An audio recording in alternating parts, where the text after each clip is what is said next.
Chapter 66, In-laws are coming to Huaxia. At night.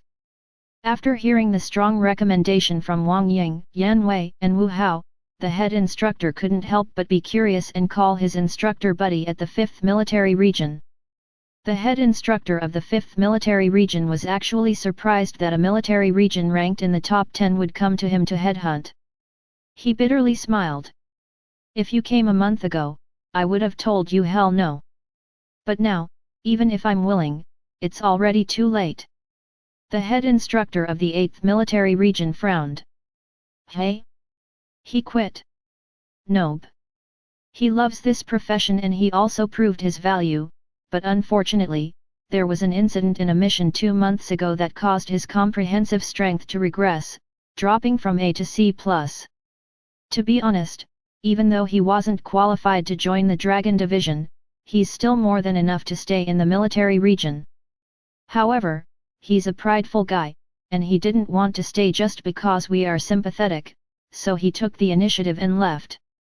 I arranged him to work in Shangcheng so he can at least have a stable life after he leaves the army," the 5th Military Region's head instructor sighed and said. "What kind of incident would cause someone's power to drop this dramatically?" The head instructor of the 8th Military Region was curious.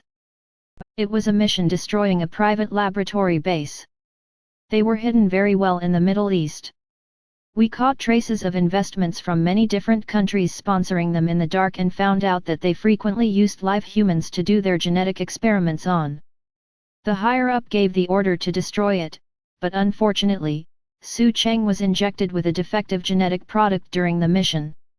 Our scientists and doctors said that he might not have too long to live anymore, but I didn't tell Su Cheng that yet.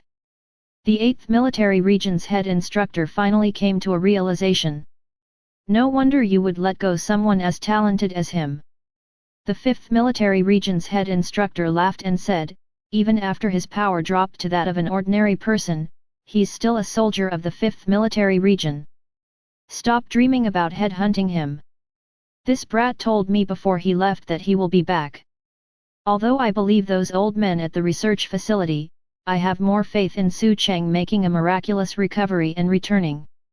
You already know, we already sent off 2 of the 3 swordsmen to the Dragon Division, he's the only signature soldier we have here, so stop daydreaming. I know you guys at Shangcheng have all the resources and talents already, but let me tell you, Su Cheng's a very loyal guy. You guys can give up on that thought." The 8th Military Region's instructor snorted, "Would I try to headhunt a C+? The 20-men team we send every year to the military exercise has an average strength of B, he might not even make it into the military exercise team even if he comes." The 5th Military Region instructor snorted right back, "Stop showing off to my face. You have the population and the resources at Shangcheng, so obviously you can find more talents. We are already doing good enough getting placed at an average ranking, considering how the 5th is in a rural area with little population and resource. Haha, this year, without the 3 swordsmen, let's see if you guys will end up last. Fine, I won't headhunt your guy, so we will leave it at that. When doing the draw later at the military exercise, don't let us face you guys, or we will give your soldiers existential crises." Then, the head instructor hung up and went to the ward to find Wu Hao and the others. "Head instructor, how was it?" Wang Ying asked urgently. Su Cheng was indeed a soldier of the 5th Military Region. They didn't erase him from the system yet and just sent him to Shangcheng to rest for now. I asked about him.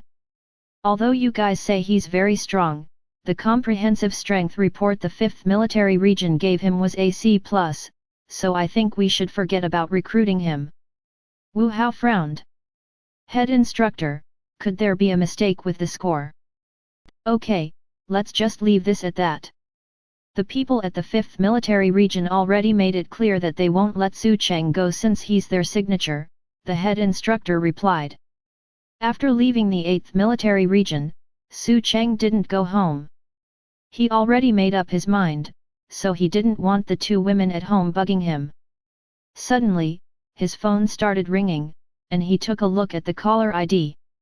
"Lin Chug's you." Standing on a bridge, facing the wind, looking at the caller ID, Su Cheng didn't know whether he should pick it up.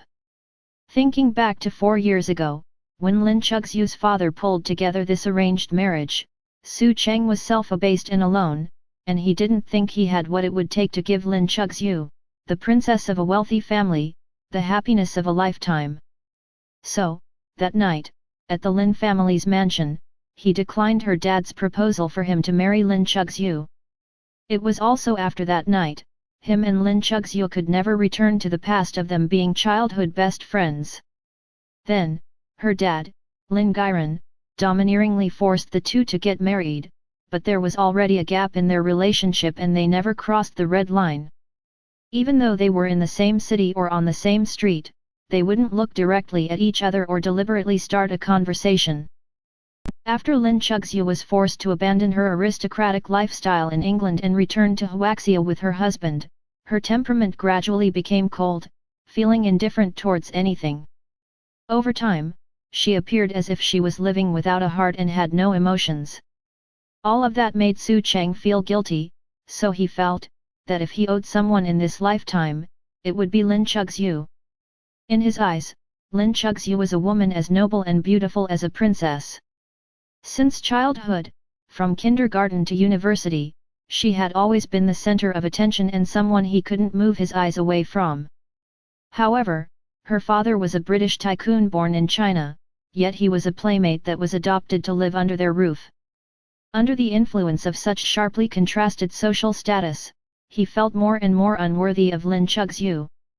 That night, he declined Lin Gairan's decision for the two of them to get married so he could give Lin Chugsyu back her freedom. He knew, Lin Gairan was only doing this because Lin Gairan was a dear friend to his deceased father, and he also thought that there was no way that someone as perfect as Lin Chugsyu would like him. Marrying her to him felt more like an act of charity and sympathy towards him, so he declined due to his inner pride. In the thousands of thoughts, the ringtone stopped by itself. Not long after, his phone began ringing again, and this time the number was from England. He picked it up. "Brother-in-law, we are heading over in 2 days. I'm giving you a heads up, don't expose the Cold War you have been having with my sister." A guy's voice came from the other side of the phone. He was Lin Chugsyu's little brother, Lin Lei, and he was the only one that knew about Su Cheng and Lin Chugsyu being only nominal husband and wife. Su Cheng paused for a moment. "Why are Dad and Mom suddenly coming to Huaxia?" "Lin Lei, you can ask yourself. You guys went back for 4 years now, but how come there's no news from my sister's belly? In calls with Dad, Sis always says that she's busy with work, and Dad said he had enough. I will call my sis in a bit and tell her too. You guys get prepared, I failed to convince those two and they already booked their flight." After hanging up, Su Cheng's brain fell into a mess, not knowing what to do. He had always been grateful to Lin Gairan and his family. Ever since his father died, Lin Gairan took him to England to live with them. He treated him like his own son, and it was exactly because he treated him too well that Su Cheng declined his proposal to marry his daughter.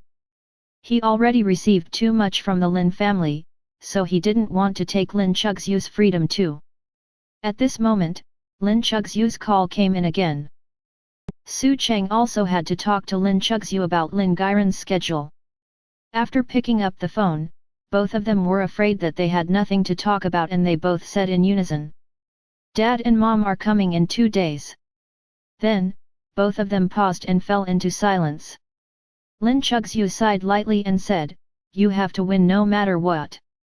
I will arrange my parents to go to the restaurant first, finish the fight fast and come over after." Su Cheng paused for a while and answered, "All right."